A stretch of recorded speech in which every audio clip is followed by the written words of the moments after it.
ebyiri dore ingingo nkuru twabateguriye. Mu Bufaransa kuri uyu wa kabiri urukiko rusesa imanza rurafata icyemezo cya nyuma ku rubanza rw'iraswa ry'indege wahoze ari perezida w'u Rwanda Juvenal Habyarimana. Hashize imyaka 3 inyeshyamba za FRN zigabye ibitero ahitwa mu Bweyeye, abaturage bakuye mu byabo na n'ubu ntibarabona aho bacumbika. Ziraza ziradutera mu mudugudu wa Rwamisave. Abasirikare rero baje mu gitondo basanga turacyariho, baratubwira ngo nituhaguruke tuve mu ngo ngo tugende tujye mu mudugudu wa hano ku Gikungu. Leocadia Bondo, umwe mu baturage bavanywe mu byabo, wari utuye mu mudugudu wa Rwamusave muri Tanzania. Abarundi bagera kuri 350 bari barahungiye muri icyo gihugu kuri uyu wa kabiri barasubira mu gihugu cyabo. Ayo makuru kimwe n'andi avugwa hirya no hino ku isi ni mu kanya, mugume ku maradiyo yanyu. Duhere ku makuru avugwa hirya no hino ku isi mwateguriwe kandi mugezweho na mugenzi wacu Aloyizi Bigirimana. Aloyizi, wiriweho? Mwiriwe Veniste. Tuyahere muri Afrika. Muri Sudani abajeje umutekano ejo ku munsi wa mbere bararashe bongera barica abantu babiri bari mu myiyerekano yiyamiriza kudeta yakozwe n'abasirikare mu mwaka uheze.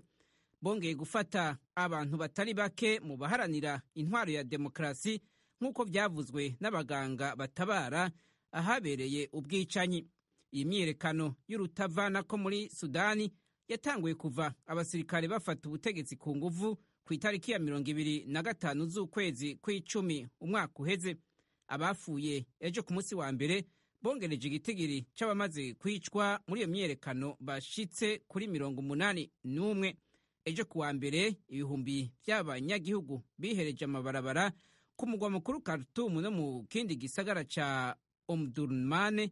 Abandi bagaragara no mu gisagara ca Port Sudan mu buseruko bw'igihugu hamwe no mu burengero bw'intara ya Darfur nk'uko abavyiboneye babivuze. Mu makungu naho Irani ejo ku munsi wa mbere yavuze ko kumvikana ku gusubira mu masezerano ya nucleaire yo mu 2015 n'ibihugu rutura bisa n'ivyarangiye, ariko ishimika ivuga ko ibihano yafatiwe bikwiye guhagarikwa muri iki gihe cy'ibiganiro biriko bibera i Vienne muri Autrichia. Inyuma y'amezi ibi biganiro bimaze, umukuru w'igisata ca kidiplomasiya mu muryango umwe bwa Buraya Josep Borrell yavuze ko yizigiye ko amasezerano mashasha agiye gufundikwa. Yabivuze ahejeje kuvugana n'umushikiranganje wa Irani ajejwe imigenderanire n'ayandi makungu. Ibiganiro birimwo Irani, Ubwongereza, Ubushinwa, Ubufaransa, Ubudagi n'Uburusiya hamwe na Leta Zunze za Amerika, ariko ikaba yaserukiwe n'ivyo bihugu. Amasezerano yashitswe ko mu 2015 yakomorera Irani gukugwa ko ibihano, ariko nayo yasabwe guhagarika programme yayo ya nucleaire. Ariko Leta Zunze za Amerika yaciye iyidohoramwo mu 2018 ku butegetsi bwa Donald Trump, kandi icisubizaho ivyo bihano bica bituma Irani tubahiriza ivyo yari yemeje. Washington, ijwi rya Amerika. Uburusiya hamwe na Ukraine birabandanya bivugwa cyane mu makungu. Uburusiya bwavuze cyo ku munsi wa mbere ko bugumije buguruye imiryango y'ibiganiro ku ruhagarara bufitaniye n'ibihugu byo mu burengero. Bwavuze kandi ko imyimenyerezo ya gisirikare igiye guhagarara kandi ko icuka kibi kuri Ukraine kigiye gucureha, mu gihe abategetsi bo mu bihugu byo mu burengero bw'isi bagabishije ko ku munsi wa gatatu ejo Uburusiya bushobora gutangura gutera Ukraine. Perezida wa Ukraine Volodymyr Zelensky yatangaje kuri televiziyo ejo ku munsi wa mbere ko uwo munsi wa gatatu uzokwitwa umunsi w'ubumwe. Perezida Vladimir Putin, mushikiranganje wiwe w'imigenderanire hamwe n'uwo kwivuna abansi bashikiriza amajambo atanga icizere ko hagiye kuba ituze. Ariko ubushikiranganje bwa Amerika bwo kwivuna abansi bwavuze ko abasirikare b'Uburusiya bo babandanya biyongera ku rubibe na Ukraine. Muri Afghanistan abatalibani bavuze ejo ku munsi wa mbere ko bagiye kongera kwihweza neza politike yabo na Leta Zunze Ubumwe za Amerika, kiretse Amerika yisubiye ko ku ngingo yo gufata amatungo y'ico gihugu ikayashumbusha abagize ingaruka z'ibitero vy'iterabwoba mu 2001 muri Amerika. Perezida wa Leta Zunze Ubumwe za Amerika Joe Biden mu ndwi iheze yarafashe miliyaridi 7 z'amadolari zegukira leta yahahoze muri Afghanistan. Perezida Biden yavuze ko azoyagaburamwo kubiri, igice kimwe agihe abanyamerika bakozwe ko n'ico gitero, ikindi gice gitangwe nk'imfashanyo ku bahohotewe n'intambara ihitiye muri Afghanistan. Iyi ngingo ya Amerika yarashavuje abategetsi b'abatalibani, aho bavuze ko ubwo ari ubusuma kandi ari ikimenyetso cy'uko Amerika iriko isubiza hasi icubahiro cayo. Leta nshasha y'abatalibani muri Afghanistan ntiremegwa n'igihugu na kimwe kubera hanini yagirizwa guhungabanya agateka ka zina muntu ku rugero rurenze. Ariko naho biruko, Amerika ivuga ko iriko irarondera inzira yo gufasha abanyagihugu ba Afghanistan. Perezidansi ya Amerika, White House, yavuze ko Perezida Biden ariko arondera uko azotanga imiliyaridi 3.5 z'amadolari muri ayo mafaranga yafashwe kugira azofashishwe abanya-Afghanistan.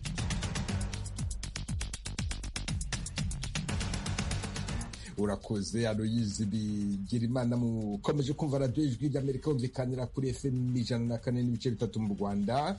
Mu Burundi ni ku mirongo migufi ya shortwave kuri metero 19 na 22. Mushobora kandi kumva ibiganiro byacu muciye ku rubuga rwa interinete kuri wa@radio.com no ku mbuga za Instagram, YouTube na Facebook. Aderese yacu ni VOA radio yacu.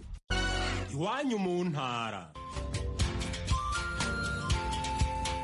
Tuyagire mwisanzuye kwijwi rya Amerika. Ni kuva ku wa mbere gushika ku wa gatanu, kuva isaha 7 gushika isaha 7 n'igice z'umutaga. Iwanyu mu ntara, iwanyu mu ntara, iwanyu mu ntara.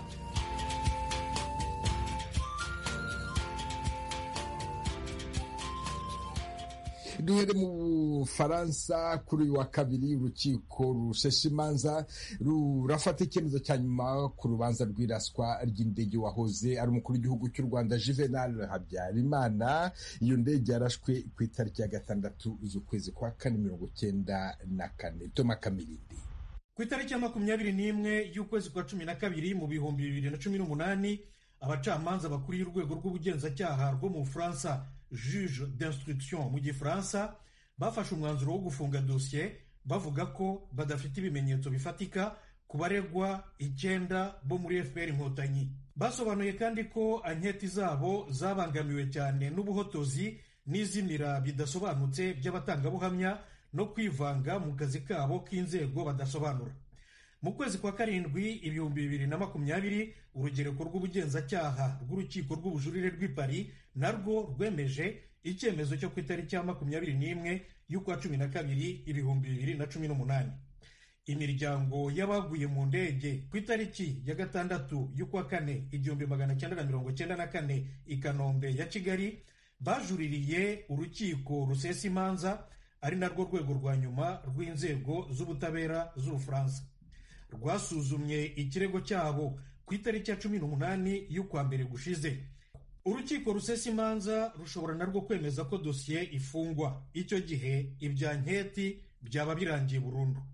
Rushobora kuvuga se ko dosiye ikomeza ifunguye. Ubwo rero bwo dosiye yasubira mu rwego rw'ubugenzacyaha. Nk'uko ikigo ntaramakuru AFP cyo mu Bufaransa kibisobanura, iki cyemezo kibaye gishobora gusubiza irudubi nanone umubano wa Kigali na Paris. Iyi dosiye yatumye u Rwanda mu bihumbi 2006 rufunga ambasade y'Ubufaransa i Kigali, rwirukana n'abadiplomate bayikoreraga. Ibihugu byombi byongeye gusubukura umubano nyuma y'imyaka 3 mu bihumbi 2009. Nongeraho ko Perezida Emmanuel Macron w'Ubufaransa yasuye u Rwanda mu kwezi kwa 5 umwaka ushize, yemeye uruhare rw'igihugu cye muri jenoside abaye mu mwaka w'1994 ku kuba Ubufaransa bwarashyigikiye leta yakoze jenoside ikirengagiza imiburo y'ubwicanyi bwendaga kuba. Tugume ku makuru ku Rwanda. Abagize imiryango 4 yo mu Bweye yakuwe mu byayo n'ibitero by'umutwe w'inyeshyamba za FLN barasaba inzego z'ubutegetsi kubagoboka zikabashakira amacumbi. Baravuga ko bamaze hafi imyaka 3 babayeho nk'impunzi nyuma yaho inzego z'igisirikare cy'u Rwanda zibategetse kuva mu masambu yabo ku mpamvu z'umutekano. Inkuru irambuye Temisto Mutijima. abatuye izo ngo zose uko ari enye bari batuye mu mudugudu wa Rwamisave w'akagari ka Nyamuzi ho mu murenge wa Bweyeye bavuga ko nyuma y'ibitero byabo bita interahamwe byabaye mu myaka 3 ishize batarabona aho gukinga umusaya.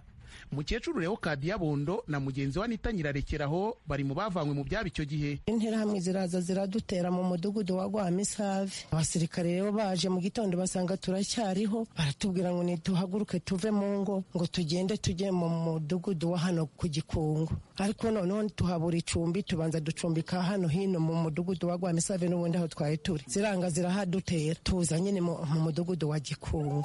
Baratubwira ngo nitugende ngo turebe aho ducumbika ngo bazatugwanaho. None twarategereje nyine turaheba. Ubundi ku mwuzukuru wanjye nanjye kandi we yizaniye n'umugore, ubu nanjye ntaho nsingiye kandi ndi mpfakazi, ubu ndahandi ku gasozi. Uretse kwimuka muri ayo masambu, abo baturage bavuga ko babujijwe gusubira kuyahingamo mu gihe umutekano utaramera neza. Abo bataka ikibazo cya mikoro make bavuga ko kuva bavanywe mu byabo kugezana n'ubu nta bufasha barabona. Turacumbika mu baturage, ntabwo bigeze baducumbikira leta. Nta muntu ya leta yacumbikiye, ni ukuri tubayeho nabi pe. None se ko tutagira inzu, n'abafite umurima yenda bavuga ngo banagira iyo mirima bakagira ko bagurisha, ariko nta naho babona bene imirima. Usanga bavuga amafaranga menshi cyane, ugasanga ngo agasambu utashiramo n'ingarani ngo ni 500.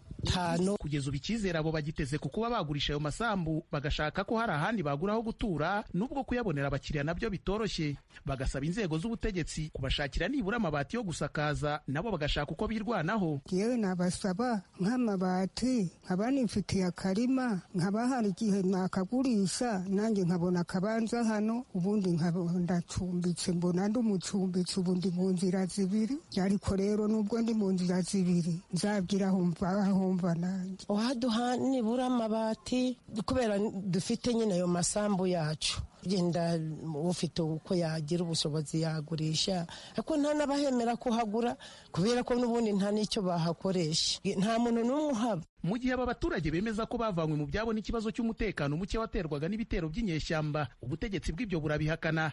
Bwana Ndamyimana Daniel utegeka umurenge wa Bweyeye avuga ko abo bimuwe kuko aho bari batuye hari hahanamye cyane ari mu manegeka. Icyakora akizeza ko ku bufatanye n'ubutegetsi bw'akarere harimo gushakwa aho iyo miryango yatuzwa. Twari twagerageje wenda kureba imibereho yabo, ariko mu by'ukuri ubu ntabwo navuga ko ari ikibazo cy'abasirikare, ahubwo ni ikibazo cy'ubutaka ubona buri mu manegeka.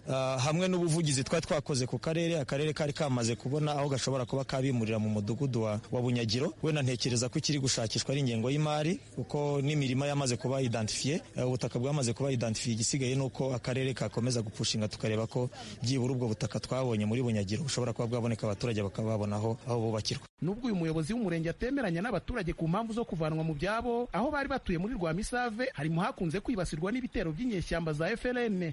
Igiheruka gutangazwa n'igisirikare cy'u Rwanda nicyo mu ijoro ry'uwa 23 rishyirwa 24 w'ukwezi kwa gatanu mu mwaka ushize w'ibihumbi 2021. Icyo gihe umuvugizi w'ingabo z'u Rwanda Colonel Ronald Rwivanga yemereye ijwi rya Amerika ko igisirikare cy'u Rwanda cyasakiranye n'abarwanyi bagera ku 100 b'uwo mutwe binjiye ku butaka bw'u Rwanda bavuye mu kibira ku ruhande rw'u Burundi. Ingabo z'u Rwanda zikabicamo 2, abandi bagahunga basubira iyo baturutse bateshejwe imbunda, amasasu n'ibindi bikoresho bya gisirikare. Uretse iyi miryango yagizweho ingaruka zo kuba ubu idafite aho gukinga umusaya, muri uyu murenge wa Bweyeye no mu bindi bice byibasiwe n'ibitero bya FLN mu majyepfo ashyira uburengerazuba bw'u Rwanda, hari abangirijwe imitungo, abasahuwe imyaka n'amatungo mu gihe cy'ibitero byazo. Mu rubanza rw'abahoze ari abarwanyi b'uwo mutwe ubu rugeze mu bujurire mu nkiko zo mu Rwanda, kuri bake bashoboye kuregera indishyi baragaragaza kutanyurwa n'iz'urukiko rwategetse mu iburana ku rwego rwa mbere. Temistokle Mutijima, ijwi rya Amerika mu burengerazuba bw'u Rwanda.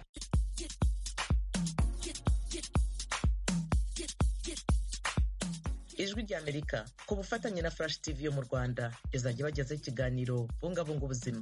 Ni ikiganiro kibakangurira kwita ku buzima n'imibereho yanyu ya buri munsi. Ni buri cyumweru saa 11:30 no kuwa kane saa 12:30 ku mugoroba kuri Flash TV. Mwakurikira icyo kiganiro ku mbuga zacu zitandukanye zirimo Facebook na YouTube kuri radio yacu VOA. Turabararitse.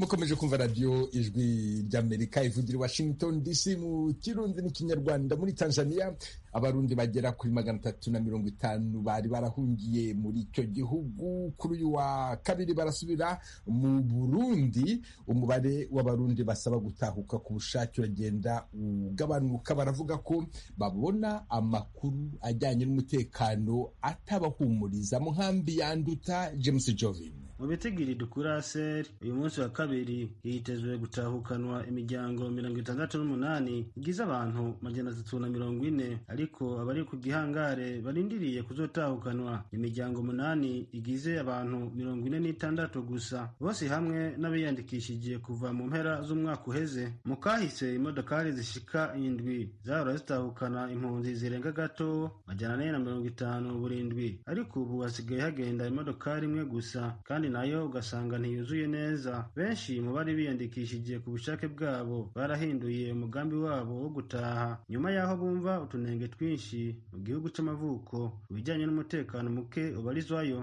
Mu bitigiri dukura mu biro by'uruja n'uruza muri komine Kibondo, abarenga gato 2500 barahunguka bakongera bagahunga buri mwaka nyuma yaho basanga ico bahunze kitarakemuka. Gusa bahura n'ibibazo bikomeye kubera atamakarita baba bafise yo ko ibiribwa, bigatuma baba mu buzima bukomeye. Bamwe mu bahaye ikiganiro ijwi ry'Amerika bavuga ko injyane z'amatongo, ivya politike, imigwi y'abitwaza ibigwanisho n'ubwicanyi bwama bwavuzwe mu Burundi ari bimwe mu bituma batiyumvira gutaha muri iki gihe. Jewe ntabanga icyatumye mpunga no kubera mu Burundi hari ingorane nyinshi, kandi jewe ntari mfise ahomba bivanye n'ingaruka z'amatongo, injyane z'amatongo y'umuryango. Hanyuma rero bikaca bituma bampiga nkahunga. Ko naramaze guhunguka ndabona ingene abantu bakuye 72 muri Tanzania bababesha ngo amatongo yabo ariho, ingene birirwa baraja muri sentare, baja muri sentebe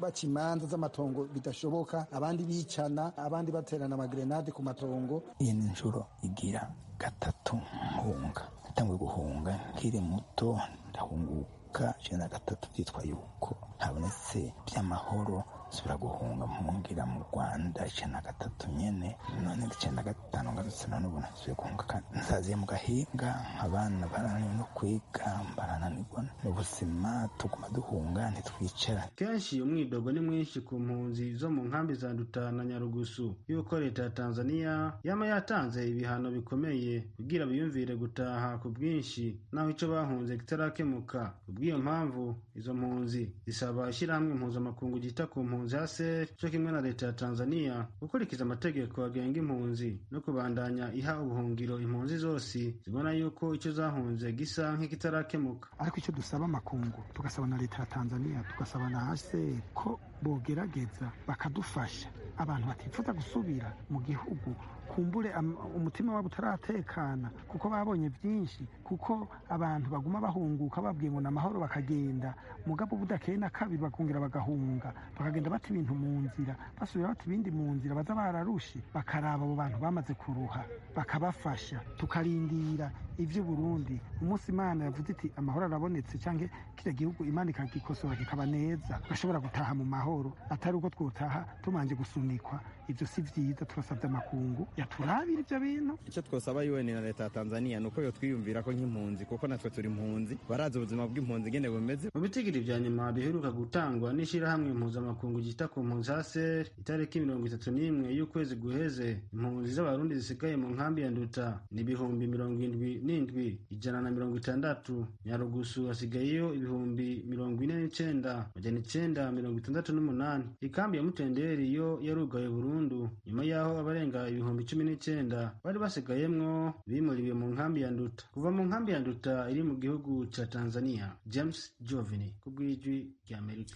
Ikibazo cy'impunzi kandi kiravugwa muri Repubulika ya Demokarasi ya Kongo mu karere ka Nyiragongo mu mujyi wa Goma. Impunzi z'abarundi n'abanyarwanda zihari baravuga ko babangamirwa, ntibabone imfashanyo uko bikwiye, kimwe n'ibindi ibibazo by'impunzi bibabangamiye. Goma, Ali Darius Asanka. Izi mpunzi twavuganye nazo zatubwiye ko ubuzima zirimo butari bwiza, kuko ziri kubura aho zirara, kurya bikaba ari ikibazo, kandi aho bagerageza kujya gushakisha uko babaho bahura n'izindi ngorane, kubitwa, gufatwa ku ngufu n'imvangura, kandi ishyirahamwe rya HCR ntiribatabare. Uwitonze Furaha yageze muri Kongo muri 1994 aturuka mu Rwanda. Ngiye ku bwanjye mbonye ka violence ubwa mbere za kubyara umwana w'umuhungu, kuko nta shori yo nari mfite n'imwe, kuko nta hepfo ntaraguru, twarirutse tugerira hepfo itingitingi. Umubyeyi wanjye yapfuye 94, papa mama twarajyanye, yagezeyo nawe turangizanyije imyaka 6, nawe arapfa. Ukomeza kubaho nabi, inahambayeho kubwo kwikorera imizigo. Bise ubuzima bwo turi hino ni ubuzima butari bwiza. Ubwo rero tugiye kubabwira nta kintu cyo batumariye. Ndangije amezi 3 n'ibyumweru 2 ndi hanze. HCR yahise mbwira ko nta musaza n'ubu na gumwe izaza kumfasha. Habimana Sebihogo ni umurundi wageze muri Kongo muri 1993. Aravuga ko mu ngorane bahura nazo harimo kutabona imfashanyo nkeya zoherezwa no kubavanga mu nkambi n'abatari impunzi. Arongera ko batanze raporo kuri HCR na guverinoma, ariko nta gisubizo bari babona. Twebwe nk'impunzi z'abarundi ziri ngaho i Goma, twahaye amakungu abategetsi ba Kongo, abategetsi ba HCR, ba CNR n'abandi bose, ariko nta nyishu twize turonka n'umunsi n'umwe. Hano hari ingorane imeze uku muri base zone y'abarundi ngaha, abakongomani banenga 90%. Bazanywe n'amabiro babashira muri twebwe, bamaze kubashira mu mabiro baca babagira inshuti zabo cyane kurusha twebwe twari dukwiye kubona izo mfasha. Ikintu cyose dukwiye kuronka nibo bakironka. Mbara amahera yaje avuye i Geneve yo kudufasha, twebwe ntadushikako. Iyo dukoze amatora tabaza abakongomani ko aribo bagira abaperezida bacu, kuko nibo benshi muri community bamushira, kuko bagaca bamufata bakamukoresha kugira ngo babone ukuntu biba neza ivyaka. Twaratakambye ku isi nzima, twabuze umuntu ayo dufasha. Mu gihe batari badukuramo abakongomani, twebwe nk'abarundi muri Igoma nta umunsi nimwe tuzovuga ngo vyumvikane na rimwe. Abazungu buri mwaka bagira bije, ariko twebwe baca ngo bije ni nkeyi, ngo nta mfashanyo turonka. Mwumva twe mushaka twarababwiye ntibashaka kutwumva. Ico kintu nazokora ibishoboka byose, murabe HCR y'Igoma nibo badushinzwe cyane. Ikindi kibazo bafite mu makambi mu mujyi wa Goma naho hafi yaho ni indangamuntu n'izindi nyandiko zibaranga. Jean Damascene Nyirarugo ni umurundi umaze imyaka irenga 40 muri Kongo, afite icyo asaba HCR na guverinoma ya Repubulika. Twarize, dufite ubwenge, dufite ingufu, bakunze kuduha amatitre de voyage. None se nawe bakweretse carte baduha, carte de refugie, ushobora kwambuka uji Gisenyi, ushobora kuja Isaki, nishobora kukujana Bukavu, kandi ari carte ya Ministère de l'Intérieur national, ntabwo ari provincial, ariko ntube wayikoresha, batureke baduha amatitre de voyage. Ishyirahamwe ry'umuryango w'abibumbye ishinzwe impunzi HCR yabye ijwi rya Amerika ko ifite amahame n'imikorere yayo, kandi izi yuko umuntu wese witwa impunzi ajya abona imfashanyo, kandi ikaba ihakana ibyo birego. Jackie Kigan niwe uyobora biro bya HCR mu ntara ya Kivu ya ruguru. Umuntu wese witwa impunzi n'ufite inyandiko zerekana yuko ari we, kandi wageze hano kuri HCR akagera no kuri komisiyo y'igihugu ishinzwe n'impunzi, kandi ni umuntu wese ukurikiranye intambwe zose kugira ngo abone indangamuntu cyangwa inyandiko zimumenyesha. Ngira yuko ntabwo twanga kwandika no kubarura impunzi, kuzi bose bajya babona imfashanyo. Ibarura yo tujya tuyikora des personnes qui sont en registre de 3 ans, une vérification de la population refuge. Gukurikirana n'ubuzima zirimo izi mpunzi zituye mu mujyi wa Goma mu karere ka Nyiragongo, Isake n'ahandi, ziravuga ko zitari kubona akamaro k'ibyo biro bya HCR kuko bitari gutanga inkunga no kuzitaho. Zirasaba ko guverinoma ya Kongo n'abandi bagira neza bafata umwanya wo gutekereza ku kibazo cyazo. Ali Asanka Darius, Ijwi rya Amerika. Hano ku Ijwi rya Amerika tubafasha gusangira ijambo mu gatanga ibitekerezo ku ngingo zitandukanye. Ibihugu 5 muri Afurika y'Epfo, Senegali, u Rwanda, Algeria na Maroc bigiye gutangira gukora urukingo rwa COVID-19. Mbese uwaguhitishamo urukingo wafata wahitamo uruhe? Muzakorewe muri Afurika, Leta Zunze Ubumwe za Amerika, Uburusiya, Ubuhindi, Ubushinwa n'Ubwongereza, cyangwa se nta na rumwe wafata? Twandike mudukurikire kuri Facebook ya VOA radio yacu. Umunyarwandakazi Isimbi Alliance wamenyekanye cyane muri sinema nyarwanda yagizwe umwe mu bagize ihuriro ry'abambasaderi b'ishami ry'umuryango w'abibumbye ONU bashinzwe amahoro, yavuganye na mugenzi wacu Tim Harris Ishimwe amubwira uko yiteguye kurangiza inshingano ze. Biroroshye cyane kuko urabona ibintu tuba dukora ni ibintu bitanga message, ushaka gufasha umuntu mu myumvire, ugahindura nyine imyumvire y'abantu mu buryo bwo kubazanira amahoro. So ni ibintu byoroshye cyane. Nzakora stories zigamije nyine kugarura amahoro mu bantu, ndetse n'iyindi mirimo nyine yindi itandukanye nzajya nkoresha ibishoboka byose nyine. Kugira ngo baguhitemo kuba ambasaderi w'amahoro hagendewe ku ki? Hari filime nakoze mu minsi yashize nanayitiriye nickname yanjye Alia the Movie. So iyo filime rero yari ni story nyine yigisha abantu uburyo babana, especially abantu bari married, ku babyeyi bashaka gushyingira abana babo just kubera ko batwise, akumva ko igisubizo ari ukumujyana ku mugabo akamufosinga kubana nawe. So harimo message nyine ikomeye nyine. So nkora screening, nikorera Abuja, screening yari private. So abantu bari bajemo rero bakunze story yanjye, hanyuma bagezaho n'igitekerezo cy'umushinga mfite wo kuzamura imitekerereze y'abagore biciye mu buryo abandi bagore bari successful bazajya baganiriza abantu bakiri abana batoya, abana bakizamuka, abandi bamama mbese nabo bagishakisha ubuzima kugira ngo barebe uko babaho. So iyo projet yanjye rero nzajya nganiriza abadamu bari successful, noneho mfashe n'abandi bashaka kuzamuka mu mishinga mito mito. Wigeze urota kuzagira inshingano nk'izi mu buzima? Nakubeshya rwose Mana, ntabwo nabirose pe, ntabwo nabirose. Kwa kundi nyine umuntu ikintu kitantunguye kirimo, urabona kuri iyi si twese tuba turi ambasaderi b'amahoro. Umuntu nubwo ataba ari ambasaderi w'amahoro muri Loni, aba ari ambasaderi w'amahoro nk'umuntu nyine wemera Imana, kandi wemera ko Imana iko amahoro nayo atangwa n'Imana n'abantu bayizi. So nari nsanzwe ndi ambasaderi w'amahoro, ariko kuba ambasaderi w'amahoro ku isi muri yo ni ikintu nyine ntigeze ndota. N'ubu mba numva nyine ari ibintu birenze ubwenge bwanjye. Iyo umuntu akureba abona ukiri urubyiruko, n'icyo wabwira urubyiruko rungano rwawe muri kano kanya? Ikintu nabwira urubyiruko rungano rwanjye ni uko nta kintu gishobora kuza ngo kigusange aho ngaho uri, nta kintu uri gukora. Ikintu cyose kigusanga iyo wagiye, ntabwo cyagusanga mu nzu mu buriri uryamye.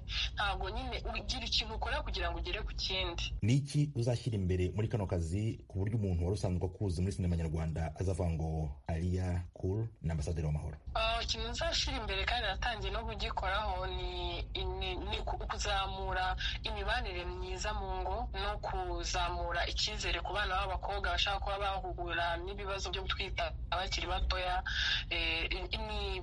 Ngibyo nzibandaho cyane ahanini, ibintu birebanye n'abari n'abategarugori. Isimbi Alliance